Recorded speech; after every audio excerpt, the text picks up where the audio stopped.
Who the hell leaves a cushy six-figure corporate job to come tell your feelings to the world? Like, no. Yay! Are you recording? See, I'm killing the stages of grief. Oops, I said it. Okay, done. Boom, boom. So I'm Donielle Young. I am the Grief Disruptor, and welcome to my podcast. And I want everyone to know it's not an easy job to be online, to make the decision, to be vulnerable enough when you're already at the most fragile state. My husband of 16 years died of stage 4 colon cancer. I was 44 years old. 44 years old. Yes. I was a young widow, a 14-year-old son, and a promising career. And the worst possible thing happened to me.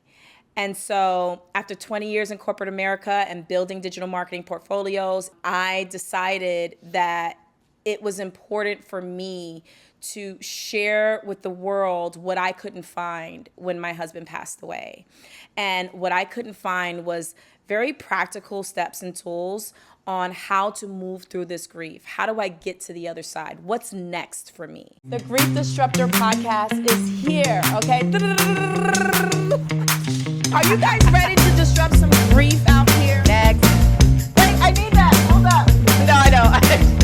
The Grief Disruptor.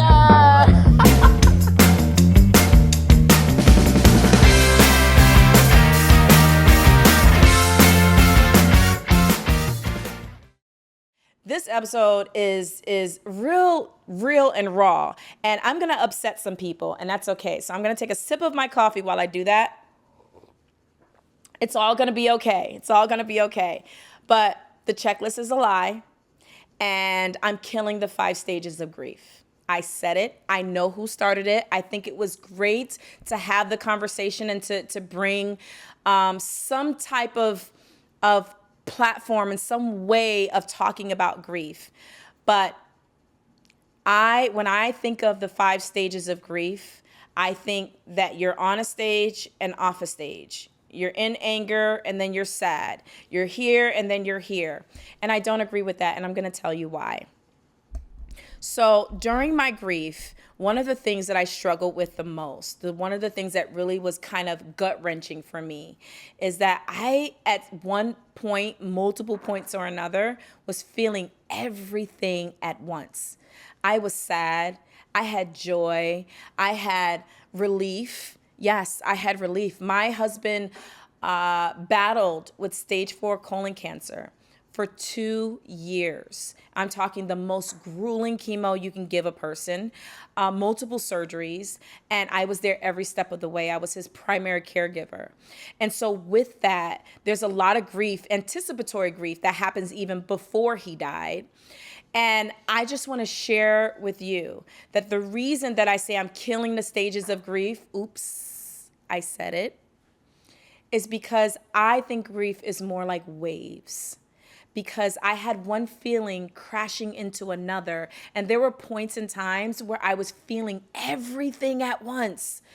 I have a son who's a man-child. He's now 6'3" and 190 pounds, right? I call him my man-child. And so there are times where I was really proud to be at the baseball field watching him play baseball. But I also was very sad and had a lot of guilt and shame for surviving and his dad not being able to be there to enjoy those moments with him. And so that's what really got to me. Those are the times where it's like, I'm not on this stage with joy. I'm not on this stage with sadness. I'm not on this stage with guilt. And I'm not on this stage with anger. I'm all of it at one time. And so I don't know if you felt that way, but if there's someone out there and you felt that same way, where you felt all of the emotions at one time, I'm talking to you. And I'm telling you that it's normal. And it can be a little bit alarming, right? Because I remember that there were times, for example, that I would cry until my eyes were swollen shut. I was in this space of like, where am I? What am I doing? What is my life going to be like? And I didn't know. I was kind of like in a bubble, right? And then in being in that bubble, I had a meeting in like 20 minutes. And I got up eyes swollen, got in the shower, beat my face, put some cold water on my face. Then I beat my face with makeup, did my hair, got on a Zoom call, and I was like, good morning, everyone. Thank you for being here. And today we're going to talk about da, da, da, da. And it was like, who am I? What's happening? Because if you took a picture of what I looked like 2 hours before versus what I look like now.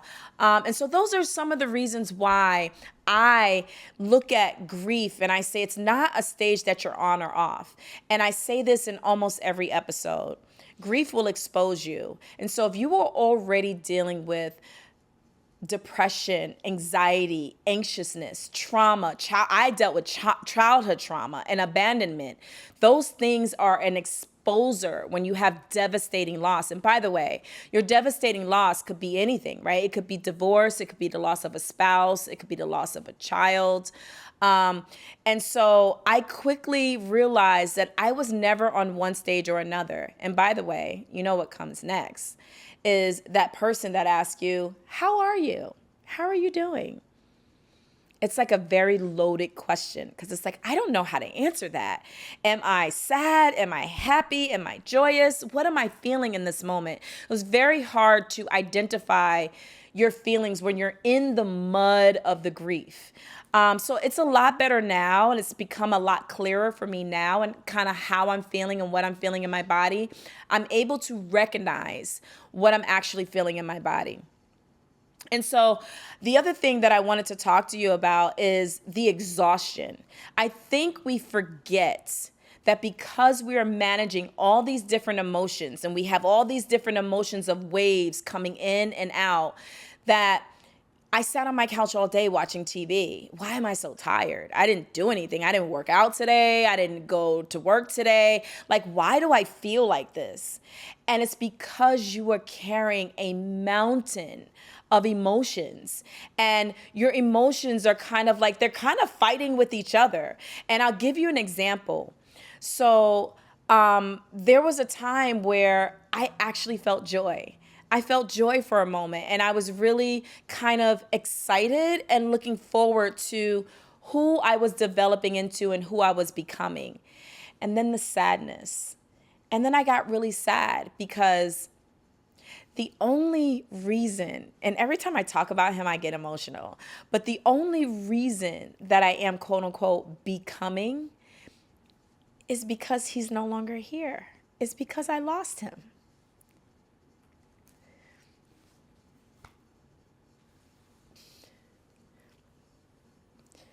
So I wouldn't be who I am, and I wouldn't be becoming. So although I had excitement and joy about this opportunity and this new life, I also had a lot of sadness.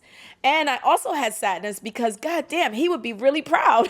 Like, you know, he was my number one cheerleader. He was my best friend. He was my partner. And like, in a weird kind of way, like, I wish he was here in that chair right there watching me, because he would say, I knew it.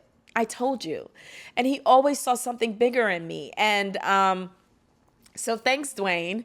To get spiritual on you guys, there's a part of me that I work with my therapist on, is that this had to happen to him for me to become who I am. And perhaps God sent an assignment to him because I had a lot of parent neglect and abandonment and childhood traumas, that God sent him here to show me that unconditional love, to let me know that I can be loved, to let me know what it feels like to have safety and security and true love. And because I had that, now I can flourish. And so maybe his assignment was done. I don't know. I don't know what that looks like. I would give anything in this world to have him back. I would give anything in this world to have him back. But that's just an example of the different emotions as you're moving through life. Me and this platform. And oh my God, can we just talk about, like, who the hell leaves a cushy corporate job to come tell your feelings to the world? Like, no. That's not something I dreamt about, right? But it is something that I saw responsibility for, because when I see things like the 5 stages of grief, and I know that I have something to say about that. And so there's a couple of truths and a couple of things I want to leave with you in this episode. You are not crazy. You're carrying everything at once. So the 5 stages of grief may look like a checklist, but it's not, because you don't get off of one stage and get on another and move on to the next. Grief moves like a wave, right? And so we talked about that already, and the chaos and the beauty and all crashing together at the same time. Another truth that I want to leave you with is when you're carrying that much, your environment has to be audited. You have to audit your people and your environment, because as you are going through the waves of grief and you're carrying so much on your shoulders, you have to have a strong, solid support system around you. There are people around you that are draining you. You have to be honest. You have to stop lying to yourself. And you have to stop lying to yourself and just accepting anyone around you, because for me, I was at a deficit. When my husband passed away, I was very fragile, very emotional, and I'm sitting at a deficit. And so if I have someone in my life, including family, if I have someone in my life that's draining me, that's not pouring into me, then it's making it that much harder. I'm using that much more energy to get myself to that next level. So the one thing that I want to leave with you, and I talk about it more in another episode, I also talk about it in my workshop. It's called Auditing Your People, Everybody Doesn't Get to Stay. Is that it's not weakness. That is the truth of what this does to the human body. You are navigating multiple waves at one time. And I want you to tell yourself that so you can give yourself some grace as you're feeling that. And so the third one is, this is exactly why you're exhausted. This is exactly why we're tired. Because if you have children or if you have a job and you're working, you're having to carry all that and smile and say, "Good morning, Mr. Thomas. How are you today?" While you are carrying this kind of like in your throat, in your chest, grief, pain, sadness, anger. There's an anger that you feel when you're dealing with family and friends that don't know how to deal with you, because you don't know how to deal with you and you don't even know who you are. There were multiple times I didn't even know what version of me I was. And so I can imagine what it was like for family and friends. But if they love you and they understand the insurmountable mountain that you're carrying, then they would know how to show up for you. For me, I wanted to know, how do I live the rest of my life and truly live? And so I created a framework of how I got through that, and I want to share it with you all because I couldn't find anyone online that looked like me with my melanated skin. And I couldn't find anyone that could tell the story and walk me through some practical steps and tools. And so I created a framework, and the same framework that I built when I was building an HR infrastructure for companies is the same model and the framework that I used, and I called it the G3 framework. So it's from grief through the grit to the glow up. I'm going to read the disclaimer because I think this is really important. We're dealing with people's emotions, people's lives, people's mental health. And so it's really important for me to express to you what I really want to do with this platform. And so I'm not a therapist. I'm not a licensed counselor. I'm not a doctor. What I am is someone who has lived this, who's crawled through the mud of grief with my bare hands. And I decided that I wasn't walking through this fire without carrying something out with me. And so the G3 framework was born from grief through the grit to the glow up. And it's what kept me moving. This is not a substitute for professional help. This is real talk that comes before, that comes during, and it comes after. So don't be fooled.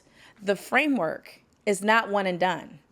As life keeps lifing, you're going to keep going back through the same cycle, back to the grief, through the grit to the glow up, but at least you will have some tools and some practical steps to take you along the way so that you can stay in the glow up a little bit longer. Thank you for being here. I'm the Grief Disruptor.